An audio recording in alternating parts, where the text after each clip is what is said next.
छोटे से मृग के बच्चे को, तो उनको दया आई कि ये बच्चा मर जाएगा। उन्होंने उसे उठा लिया, उठाकर साफ किया और अपनी कुटिया पर ले आए। गऊ का दूध उस बच्चे को पिलाए, दूध पिलाए तो बच्चा जी गया, उसको पालने लगे। और वो मृग का बच्चा इतना प्यारा और इतना उनको प्रिय हो गया कि जब वो कहीं जाए तो पीछे पीछे ही हो जाए, भोजन करने लगे तो बगल में बैठ जाए, सोए तो उनके वहां पर जहां सोते थे पर्णकुटी के बगल में ही आकर वो सो जाए। अब उनके बिना, उस बच्चे के बिना उनको भी चैन न पड़े। थोड़ी देर के लिए मृग का बच्चा इधर उधर जब हो जाए तो वो उसको पुकारने लगे, भाई कहाँ चला गया, तू कहाँ चला गया। अब वहां जंगल में उस मृग के बच्चे के साथ ही उनका जीवन बीतने लगा। बच्चा इतने में बड़ा हो गया जो, तो राजर्षि भरत का बहुत ही प्यार उस बच्चे से हो गया। एक दिन बैठे हुए थे, वृद्ध थे ही, इतने में मृगों का झुंड आया और वो मृगों को देख करके वो बच्चा जो था वो भी दौड़कर उनमें चला गया, मृगों में। जब मृगों में चला गया तो राजर्षि जब उठे उसको पकड़ने के लिए बुलाने लगे, उसे आवाज देने लगे, तो मृगों का झुंड छलांग मार करके दौड़ा तो वो भी बच्चा उनके पीछे दौड़ गया। तो जिस मृग को पाले थे, जब मृगों के साथ वो भाग गया, जाने लगा जंगल में, तो उसको पकड़ने के लिए बहुत दूर तक वो दौड़े। जब दौड़े तो उसी दौड़े में वृद्ध तो थे ही, उनको ठोकर लगा, वहीं गिर गए और गिरते उनका प्राण निकल गया, शरीर छूट गया। अब जब शरीर छूट गया तो मृत्यु के समय उनके दिमाग में तो मृग था और मृग का चिंतन करते ही वो गिरे और शरीर छूटा। परिणाम क्या हुआ, उसके बाद में दूसरी योनि में मृग होकर पैदा हुआ। क्यों यामती सागति, मरते समय जिसका चिंतन करोगे वैसे गति होगी। सम्राट भरत जब सम्राट थे तो उन्होंने अश्वमेधादि यज्ञ किया, वाजपेयी राजसूय यज्ञ किया, चक्रवर्ती सम्राट थे भारत के, और आखिर में सब कुछ राज छोड़ करके घोर तपस्या कर रहे थे, भगवान का चिंतन कर रहे थे। लेकिन मरते समय उनको वो मृग का याद आ गया और मृग का याद आने से परिणाम ये हुआ कि दूसरे जन्म में उनको मृग होना था। तुलसीदास जी ने एक दुआ लिखा है, भरत हरिण सो नेह करी, हरिण भये तज देह, तुलसी ताकी कवन गत जाकी हरिसो ने। यदि हिरण का सुमिरन करते हुए राजर्षि भरत मर करके हिरण बनते हैं, तो जो प्रभु का सुमिरन करते हुए मरेगा वो क्या बनेगा, जरा कल्पना कर लो आप, स्वयं सोचो।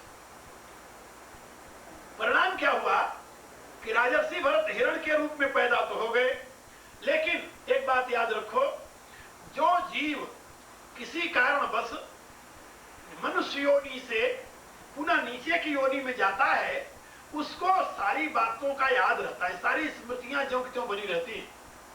मनुष्य योनि की स्मृति उसको बनी रहती है, उसका ज्ञान नष्ट नहीं होता। पशु योनि में जाने पर उसे ज्ञान बना रहता है पूर्व जन्म का, यदि ज्ञान न बना रहे तो उसका भोग पूरा नहीं हो सकता। इसलिए मृग की योनि में जाने पर भी राजर्षि भरत को सारी घटना का पूरा ज्ञान था कि कैसे हमने मृग को प्यार करके मृग योनि को प्राप्त किया, और वो मृग योनि में रहते हुए पश्चाताप करते रहते थे, रोते रहते थे, आंसू बहाते रहते थे। उन्होंने जब थोड़ा सा बड़े हुए तो अपना मृगों का झुंड छोड़ दिया और छोड़ करके ऋषियों के आश्रम की तरफ चले। जाकर के एक ऋषियों का आश्रम था, वहां रहने लगे। ऋषि लोगों ने देखा कि तो बड़ा सुंदर मृग अपने आप आ जाता है यहाँ, तो ऋषि लोग उनको रोटी खिलाने लगे, घास खिलाने लगे। तो वो ऋषियों का वो प्रसाद लेकर के तृप्त होते थे और ऋषियों के आश्रम में बैठे रहते थे। जहां ऋषि लोग तत्व विज्ञान की चर्चा करते थे वहां वो जाकर बैठ जाते थे और सारी बात सुनते थे, समझते थे। ग्लानि अंदर होती थी, ऋषि लोग सोचते थे कि ये तो मृग है, लेकिन वो तो जानते थे कि वो कौन है। परिणाम यह हुआ कि जब तत्व विज्ञान सुनते सुनते कुछ उनकी और दृढ़ता हुई तो उन्होंने आहार छोड़ दिया, स्वयं आहार छोड़ दिया, और आहार छोड़ करके और निराहार रहते हुए, निराजल रहते हुए उस मृग शरीर का उन्होंने त्याग कर दिया। मृग शरीर का त्याग किया। जब मृग शरीर का त्याग कर दिया तो अब तीसरे जन्म में वो महाराजा भरत एक ब्राह्मण के 5वीं संतान या 6ठी संतान हुए। छठी संतान के रूप में पैदा हुए, ब्राह्मण कुमार। लेकिन उनको याद था दोनों जन्मों का, राजर्षि भरत से तब का याद था, मृग योनि का भी याद था, दोनों जन्मों का याद था उन्हें। इसलिए जब वो पैदा हुए तो उन्होंने सोचा कि बोलना जो है पाप है और देखना भी पाप है। हमारे जीवन में पतन का कारण यही दो चीज हुआ था, ना मृग के बच्चे को देखते और न तो उसको ले आते और न तो उससे बोलते, न प्यार करते, न तो मैं मृग योनि में जाता। इसलिए अब ये काम हम नहीं करेंगे। तो गूंगे और बहरे ऐसे हो गए। जैसे जैसे वो बड़े हुए कोई उनको बुलाता तो बोलते ना,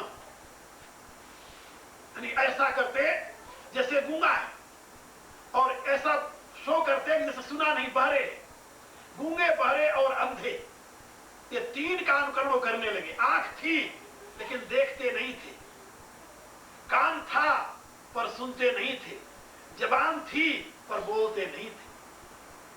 थोड़े दिन पश्चात माता पिता जब काल के गान में चले गए तो भाई जो थे, उनकी स्त्रियां जो थी, वो उनके साथ बुरा व्यवहार करने लगी। ये दिन भर बैठा रहता है, क्योंकि अब वो खाते पीते तो थे, इसलिए जब जिसको चिंता नहीं है और कोई दुख नहीं है, कोई सोच नहीं है, तो उसका शरीर तो तगड़ा हो गए। तो खूब अच्छे तगड़े थे। तो उनकी जो भाभियां थी वो कहती थी कोई काम किया कर। अरे सुनता नहीं, बोलता नहीं, तो काम तो कर सकता है, लेकिन कुछ नहीं करते थे, मस्त पड़े रहते थे। अंत में उनको खाना देना बंद कर दिया और 10 साल की एज में घर से छोड़कर चले गए जंगल में। अब जंगल में चले गए, जंगल में वृक्ष के नीचे बैठे रहते थे। कहीं से कोई कंद मूल मिल गया, खा लिया, नहीं खाया, मस्त रहते थे। अपनी हमेशा उसी ब्रह्म ज्ञान में, तत्व ज्ञान में उसी मस्त रहते थे, जो ऋषियों के आश्रम में मृग रूप में सुना था। मृग रूप में जो ज्ञान सुना था, उसी ज्ञान को ग्रहण किया, उसी में निमग्न रहने लगे और ब्रह्मज्ञ अवस्था। परिणाम क्या हुआ? अच्छे तगड़े जवान थे ही। सौराष्ट्र नरेश महाराजा रघुगण, सौराष्ट्र गुजरात में आप लोग जानते हो, सौराष्ट्र के नरेश थे महाराजा रघुगण। उनको जिज्ञासा हुई कि मैं किसी गुरु के पास चल करके अब तत्व ज्ञान लूं। तो गुरु की खोज में, यानी गुरु के तलाश में तत्व ज्ञान प्राप्त करने के लिए अपने राजमहल से चले। किसमें? शिविका में, पालकी में। और उनके दिमाग में आया कि इस समय भगवान कपिल से बड़ा और कौन गुरु हो सकता है। भगवान कपिल के चरणों में चल करके उनसे तत्व ज्ञान की दीक्षा लो। तो कपिल के यहां जा रहे थे वो। उस जंगल में जब पहुंचे तो उनका एक पालकी उठाने वाला कहार जो था वो बीमार हो गया। बीमार हो गया तो अब पालकी ले जाने वालों ने कहा कि राजन, हम लोग अब पूरी रूप से गति से चल नहीं सकते क्योंकि हमारा एक साथी बीमार हो गया। तो उन्होंने कहा, राजा ने कहा, ऑर्डर दिया कि जाओ इस जंगल में देखो कोई हो, दूसरा ले आओ आदमी, हमें जल्दी चलना है। तो राजा की आज्ञा मान करके वो जो कहार थे, उनके राजदूत जो थे, सेवक, वो दूसरा आदमी ढूंढने लगे। और कुछ दूर गए तो एक वृक्ष के नीचे अच्छा तगड़ा मोटा खासा आदमी देखा बैठा था। वो कौन बैठा था जानते हो? वही जड़ भरत। अब पहले तो उनका नाम सम्राट भरत था, बाद में तो वो मृग योनि में चले गए, तीसरी योनि में उनका नाम भरत पड़ा, लेकिन उनकी संज्ञा हुई जड़ भरत। जड़ भरत देखा तो एक आदमी बैठा हुआ है तगड़ा, तो सेवकों ने, राजदूतों ने उन्हें पकड़ा। चलो, बोलते तो थे नहीं हो, चलो सम्राट की, महाराज की सवारी ले जाना है, चले आए हो। उन्होंने इशारा किया, जान गए कि तो बोलता नहीं, गूंगा है। इशारा किया, उठाओ, उठा लिया, कंधे पर रख लिया। तो आगे आगे कहार चलने लगे, लेकिन वो तो कहार इधर जाए तो अपना इधर जाए। तो जब पालकी इधर उधर हिलने लगी तो राजा ने कहा कि कौन है, ये पालकी क्यों हिल रही है? तो कहारों ने पालकी उतार दी। कहा, भगवान, ये जो नया आप आदमी आया है पालकी ढोने वाला, ये कुछ ऐसा लगता है कि ये आपकी मर्यादा के खिलाफ काम कर रहा था। राजा ने उसे डांटा, तुम जानते नहीं मैं कौन हूं? इतने हट्टे कट्टे हो, तुम्हें पालकी उठाने में दुख हो रहा है? राजा ने कहा। अपने जिंदगी में पहली बार और आखिरी बार उस जड़ भरत ऋषि ने बोला, पालकी रख। कहा, राजन, ये मोटा ताजा कौन है? ये पालकी किसकी है और किस पर है? वायु के मध्य में ये पृथ्वी है, पृथ्वी के ऊपर ये पांव है, पांव के ऊपर धड़ है, धड़ के ऊपर कंधा है, कंधे के ऊपर पालकी है, पालकी के ऊपर एक और मेरे जैसा ही व्यक्ति बैठा हुआ है। तो ये सारा ये प्रकृति का कार्य है और प्रकृति के ही ऊपर है। मिट्टी प्रकृति, ये पांव प्रकृति, ये शरीर प्रकृति, कंधा प्रकृति, कंधे पर पालकी प्रकृति, और पालकी में बैठा हुआ जो व्यक्ति वो भी प्रकृति। तो यहां प्रकृति के ऊपर प्रकृति विराजमान है, मुझे इसमें क्यों कष्ट हो? और न तो मैं मोटा हूं, न मैं दुबला हूं, न मैं हट्टा हूं, न मैं कट्टा हूं। मैं कुछ नहीं हूं। आप ये बातें किसके लिए कर रहे हैं और क्यों कर रहे हैं? आप कहते हो मैं आपको नहीं जानता, सही में मैं शायद आपको जानता भी हूं, लेकिन आप अपने आप को नहीं जानते। आपको क्या जानूं? आपको पालकी जानूं या पालकी में बैठा हुआ ये स्थूल शरीर जानूं? क्या जानूं आपको? और यदि कहो कि नहीं उस शरीर में रहने वाला जो बोलने वाला उसको जानो, तो उसको जानने से, हमारे उसको जानने से आपको क्या लाभ होने का? जब ये बात कही तो राजा ने कहा कि वो ये तो कोई तत्वज्ञ है। वो तुरंत नीचे उतरे और उनके चरणों में गिर गए। भगवान क्षमा करना, आप कहीं भगवान कपिल देव तो नहीं मेरी परीक्षा लेने आए हो? वो हंसने लगे। अरे कहा, भले आदमी, तुम किसको कपिल कह रहे हो? किसकी परीक्षा लेता है और कौन लेता है? यहां जिस भगवान की तुम बात कर रहे हो, क्या उस सच्चिदानंद के सिवा भी और कुछ है दुनिया? भगवान आप बताइए, आप कौन हो? उन्होंने कहा, यही बताने के लिए तो मैं तेरे पास आया हूं। वो रहुगण कहता है कि भगवान, मैं तो गुरु की तलाश में निकला था और भगवान कपिल के पास जा रहा था दीक्षा लेने के लिए। मुझे क्या पता था कि मेरे गुरुदेव आप यहीं मिल जाओगे हम। तो जड़ भरत ने रहुगण को जो संदेश दिया है वहां पर, बहुत ही श्रीमद् भागवत का वो हीरा है। भागवत रहुगण संवाद, जड़ भरत रहुगण संवाद। तो मैं आप लोगों को बता रहा था कि ये जो जिंदगी का क्रम है, यज्ञात्मक जीवन है, ये भरत के लिए नहीं था। क्यों? भरत उस अवस्था में थे, न उनको किसी से कुछ लेना था, न किसी से कुछ देना। वो अपनी आत्मा में ही तृप्त थे, आत्मा में ही रत थे, आत्मा में ही तुष्ट थे। ऐसे आदमी के लिए यज्ञ चक्र नहीं, ऐसे आदमी के लिए कर्म गति नहीं। फिर ये किसके लिए? जिसको कुछ पाना है। लोकेस्मिन् द्विधा निष्ठा जो भगवान बता रहे हैं, दो प्रकार की निष्ठाएं किसके लिए? जिसको लक्ष्य तक जाना है, जो लक्ष्य तक पहुंच गया उसके लिए कोई रास्ता नहीं है।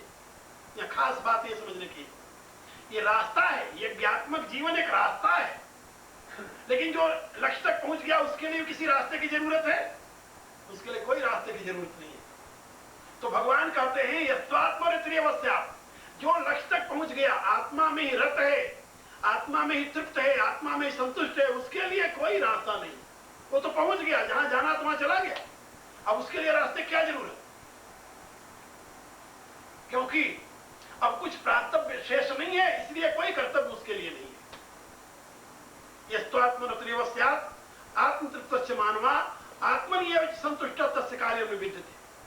जो मननशील प्राणी लक्ष्य तक पहुंच गया है, आत्मरत है, आत्मतुष्ट है, आत्मतृप्त है, उसके लिए कोई कार्य नहीं।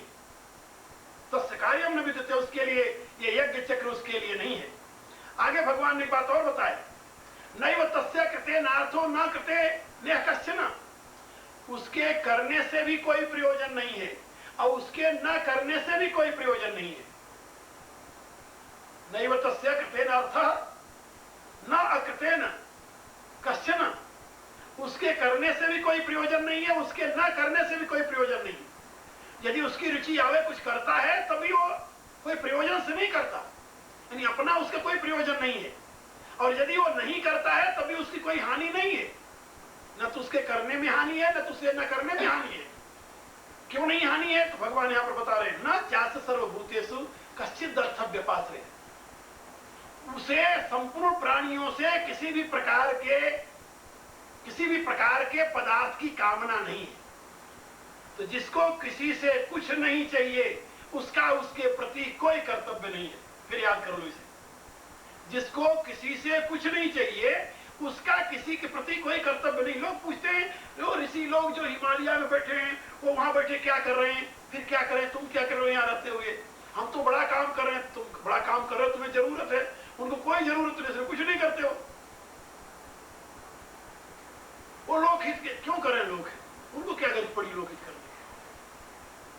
क्यों करें? यदि करते हैं वाह, बहुत अच्छी बात, और नहीं करते हैं तो उनके ऊपर कोई जिम्मेदारी नहीं है, कोई जिम्मेदारी नहीं है। तो अपने आत्मा में तृप्त है, आप तत्व में प्राप्त पहुंचे हुए, जो पाना था पा चुके, जो करना था कर चुके, जो जानना था जान चुके। अब उनके लिए कुछ शेष नहीं है, वहां कोई कर्तव्य शेष नहीं उनके लिए। एक ऋषि थे उन दिनों, यहाँ उत्तर काशी में नग्न रहते थे, विष्णु स्वामी नाम था उनका। हम लोग उनके दर्शनों के लिए गए, तो कोई जाता है उनके दर्शन के लिए, उनको कोई मतलब नहीं कौन आया कौन गया, अपने मतलब से मतलब, अपने आत्मा में नित्य निरत है। गंगा जी में खड़े हैं, सूर्य की तरफ देख रहे हैं, घंटे देख रहे हैं, 2 घंटे देख रहे हैं, जब तक उनकी रुचि हुई गंगा जी में खड़े सूर्य की तरफ देख रहे हैं। बस रुचि हुई तो गंगा जी से निकले, आ गए, झप्पड़ था उसके अंदर, वहां बैठ गए। बैठे हैं, सर पर कोई वस्त्र नहीं है। उत्तरकाशी में एक महात्मा बद्री नारायण में रहते थे, 2 संत थे, स्वामी परमानंद और स्वामी विष्णु आश्रम, कृष्ण आश्रम, दोनों।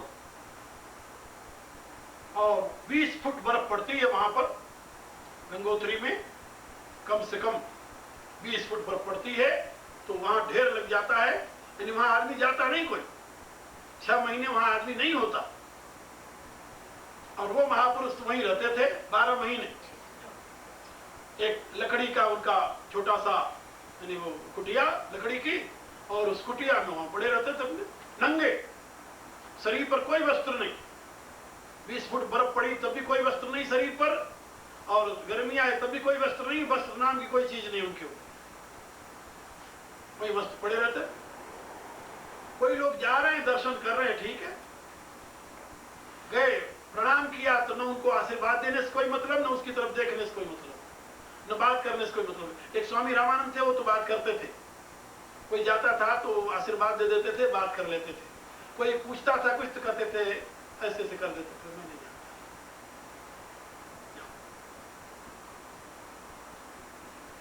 और वो अपनी मस्ती में रहते थे हमेशा। और जो कृष्णाश्रम थे वो किसी से बात नहीं, वो मौन रहते थे। और कोई बहुत बड़ा जिज्ञासु गया तो अपने इशारे से कुछ कर दिया, बस ठीक है। ऐसे बहुत से संतों के दर्शन किए, आज भी उत्तर काशी में है। अब कृष्णाश्रम का शरीर छूट गया, रामानंद जी है अभी और भी है 1-2 संत वहां रहते हैं, 12 महीने वहीं रहते हैं। हिमालय की यात्रा करे तो ऐसे कई महापुरुषों के दर्शन होते हैं। तो ऐसे लोगों का, क्योंकि किसी से कुछ चाहिए नहीं उनको, जिसको किसी से कुछ नहीं चाहिए उसके लिए कोई कर्तव्य नहीं। यदि कुछ करता है वो तो लोक संग्रह के लिए, भगवत अर्थ या भगवान का काम समझ करके। इसीलिए भगवान ने आगे उस विषय में कहा है कि यद्यपि इस अवस्था में पहुंचने वाले के लिए कुछ कर्तव्य नहीं रहता शेष, लेकिन फिर भी उसे कुछ करना चाहिए। क्यों करना चाहिए? अर्जुन पूछता है, जब कुछ चाहिए नहीं क्यों करना चाहिए? तो भगवान का लोक संग्रह में वापी संपशन का लोक कल्याण के लिए उसे करना चाहिए। अब उसे अपने लिए कुछ नहीं चाहिए, तो अब ऐसे ही आदमी तो लोक कल्याण कर सकता है। जिसको अपने लिए कुछ नहीं चाहिए वो लोक कल्याण करेगा, और जिसको कुछ चाहिए वो लोक कल्याण का खा करेगा, वो तो लोक कल्याण नहीं कर सकता। जैसे भारत में नेता लोग, सब जगह नेता लोग हैं, तो नेता लोग अपने आप को जब, यानी आ जाएगा समय वोट लेने का, हम तो आपके सेवक हैं, तो सेवक नहीं, तो सेवक कैसे हैं आप लोग जानते हो।